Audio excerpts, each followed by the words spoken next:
জয় রাধে, জয় রাধে, জয় রাধে। মহাপ্রভু কথা 101। গতদিনের পরের কথা।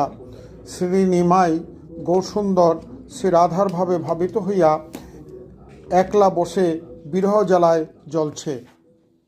ভক্তগণ নিকটে আসিলে শ্রী গৌর উঠিয়া দূরে বসিতেন। কাহারও সঙ্গ ভালো লাগিত না। হঠাৎ উঠিয়া বলিলেন, শ্রীকৃষ্ণ তাহার সহিত মিলিত হইবেন, এই সংবাদ পাঠাইয়া দিয়াছেন। প্রভু ভক্তদের বলিলেন, তোমরা পুষ্প পল্লব সংগ্রহ করো এবং কুসুম শয্যা প্রস্তুত করো। ভক্তগণ ফুল ও পল্লব সংগ্রহ করিয়া কুসুম শয্যা প্রস্তুত করিল। প্রভু অপেক্ষা করিতেছেন, ওই আমার কৃষ্ণ এলো।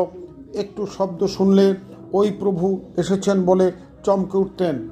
এইভাবে সমস্ত নিশি জাগরণ করলেন ও উৎকণ্ঠা ভাবে আক্রান্ত হইলেন। এইভাবে শ্রী গৌরহরি 64 ভাবের রস ভক্তদের দান করেছিলেন।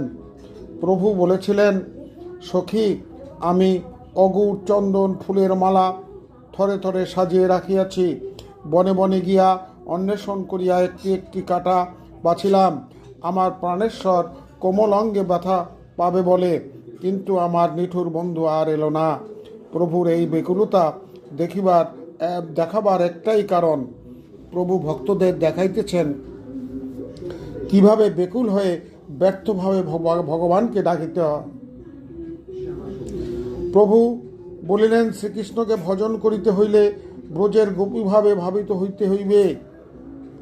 ব্রজের গোপীভাবে ভাবিত হইয়া ভজন করিতে হয়। আর স্ত্রীলোক হইলে শ্রীকৃষ্ণের ভাবে ভাবিত হইয়া ভজন করিতে হয়।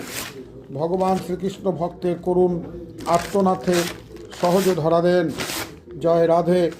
এর পরের কথা গোবিন্দ কৃপা করলে আগামী দিন বর্ণনা করা হবে। জয় রাধে, জয় রাধে, জয় রাধে।